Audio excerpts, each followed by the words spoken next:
endless ticking. The hour and minute hands raced around the face of the watch, a metallic circle on Harry's swollen wrist that he couldn't take his eyes off. He waited in anxious trance, counting down to 10:30. He had already been in the waiting room for 20 minutes, summoned for an unusual meeting with his manager. If Harry was in his mid-50s, his boss was almost the same age, an observation that often left astonished whoever made it. How could a man with such heart and such dedication as Harry remain in the same position for 20 years in a company that rewards seniority above all? The old employee was aware of this bitter truth more than anybody else. His stagnancy had always been a source of shame for him. Each time this thought crossed his mind while waiting in that box called a waiting room, his fingers would involuntarily crisp. But the agitation of his body wouldn't let him fixate on this idea, or, as a matter of fact, any other idea. Thoughts raced before his eyes in an endless stream, where only a glimpse of an idea could be caught before another one appeared in its place. This endless flow was interrupted by the creaking sound of the poorly oiled wooden door being opened, a tall silhouette pulling it from behind. The manager greeted Harry with an expressionless smile, warm in appearance, but full of pity and intention. The manager, despite his age, was a man of great size and broad shoulders. His smirk, coupled with his upright posture, suggested a man aware of his own importance in the hierarchy of the company. Carrying the same air of importance, he pulled his chair, sat at his bureau, and spread his hands on the table. Harry was the opposite. His body betrayed his age, and he didn't look as worn out as he looked sitting in the chair in front of his superior. The painful anticipation of what was to come from the executive manager's mouth plunged him into a state of rigidity, obvious to everyone but himself. The boss took a couple of seconds observing Harry, who tried to compensate for his lack of inner calm by shifting restlessly to find a comfortable sitting position. Then he said, with too grotesque a laugh for someone of his status, I saw people who were about to get fired with less distress on their faces. You look too afraid for someone about to get promoted. It's been, what, 20 years since you first settled in that cubicle of yours. If it were up to me, I would have left you there for another couple of years. You were such an excellent employee, too good for your own sake, I dare to say. But hey, orders from above were made to make you move up the ladder, and they say bureaucracy is cold and cruel. As usual, the manager couldn't keep himself from coating any good news with the salt of cruelty. But Harry, once he heard the word promotion, felt a gush of fresh blood rejuvenate his whole body, pushing all the insinuations of his superior into some far distant corner of his mind. All his senses went into the background, leaving nothing but the potentialities such promotion presented carved before his eyes.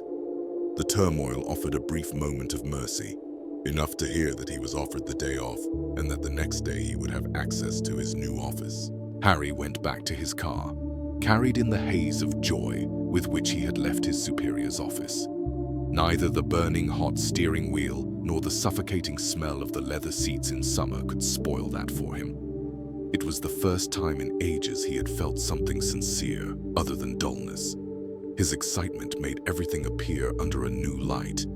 Even the once irritating traffic jams during rush hours now presented themselves as life's gift to Harry, an additional moment to fully savor by himself the sweetness of what he was feeling. The gray color of the cars around him gained a magical tint only visible to his eyes. The stench of the degrading asphalt inspired the same effect as the fragrance of a beautiful woman. Harry couldn't help but think, during the few glimpses of lucidity that rose in his mind, no amount of bad can take away from me how good this feels. Sometime later, Harry pulled into the driveway, parked his car, and entered his suburban home. Each movement was covered in grace, every step a reflection of his triumph. Following this cadence of pure bliss, Harry went to see his wife. Since the couple had moved to the suburbs long ago, she had made a painting studio out of one of the spare guest rooms and launched her art career from there. A pursuit that always left Harry a bit confused. How could one spend their entire life painting, he often wondered. And when he, as always, failed to find any answer, He would cover up his ignorance by priding himself on being the provider for the family. His remarkably low consideration of her profession often made him overlook the truth that she contributed financially to the well-being of the family as much as he did. If there was something the feverish state of Harry couldn't make even more charming, it was his wife's beauty. The same eyes he had fallen in love with 19 years ago now looked at him with amusement tinged with worry. It had been ages since she had seen such sparkle on her husband's face. She inquired, in the calm tone characteristic of her, why he was home so early. He only revealed that he had good news, and that he wished to share it with the whole family at dinner. Despite her genuine curiosity, she returned to painting, thinking about how her husband's aging lines had almost disappeared under his newfound blush. The thought of revealing the news during a family dinner with his wife and kids at the table had occurred to him while stuck on the highway. Sharing such an announcement in any other setting felt wrong. The greatness of the news could only be matched with the warmth of a family dinner. Evening soon came, and all the family members gathered as they did every night, in a splurge of candid anticipation. Before any of the other members could take a bite of dinner, Harry said, his hands trembling with enthusiasm, "Guess who you're having dinner with?" Without leaving them time to reply, he added, full of emotion and sparkle, "The new executive manager of the company." His wife and kids both smiled, nodded timidly, and said, "Congratulations," then collectively went back to eating. Whatever flames remained of Harry's ecstatic high was soon extinguished by the family's wind of reserved indifference. As soon as they uttered the word congratulations, he desperately waited for something more. At first, he hoped for an acknowledgement of his hard work, or maybe a word of encouragement, or at least a sincere smile, he told himself. But nothing. Harry looked desperately at his family's faces for the faintest sign of interest, his yearning met only with his soup going cold. Seconds passed, and the seconds gave way to minutes, and still, nothing. No mention of his promotion. The silence was broken only by one of the kids sharing a school anecdote, after which the family fell back into its usual calm. Within the apparent calmness of the dinner and the dimly lit dining room, a new type of turmoil was secretly brewing within Harry's soul. This time, joy left and gave its place to despair. The emotional vehicle that was Harry's soul gained a new conductor. Its first gesture was anger. The same hands that had trembled all day suddenly regained strength, and with all the force he could summon, he bashed them on the table, soon following with the words, "Am I not enough?" His wife, accustomed to his childlike tantrums, and his kids too, left the table. She replied with a calm that contrasted oddly with the turbulent spasms of Harry's body. "What are you on about again?" He answered with an even more trembling voice.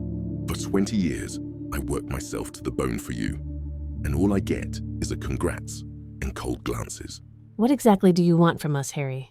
We are happy for you. We really are, but you don't get it, do you?" she said, her compassionate tone begging him, for once, to view things from her perspective. Yet all her subliminal messages went unheard in the face of Harry's closed-off state.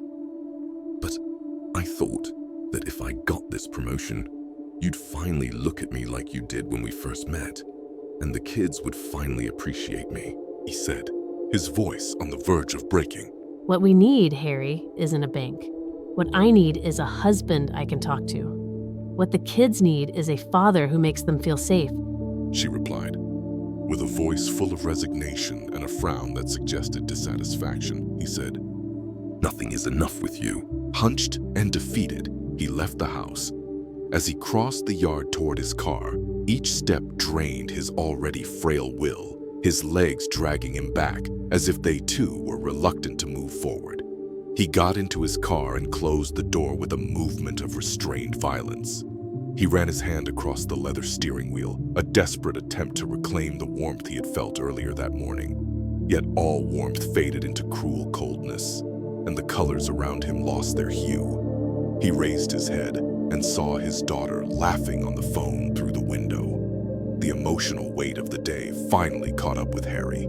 He stomped on the gas pedal with whatever force remained in him and roamed through the city. Whenever he fell into despair, Harry would drive through the flashy streets of his metropolitan home. The lights, the billboards, the endless crowds, all took on a sublime quality in such moments.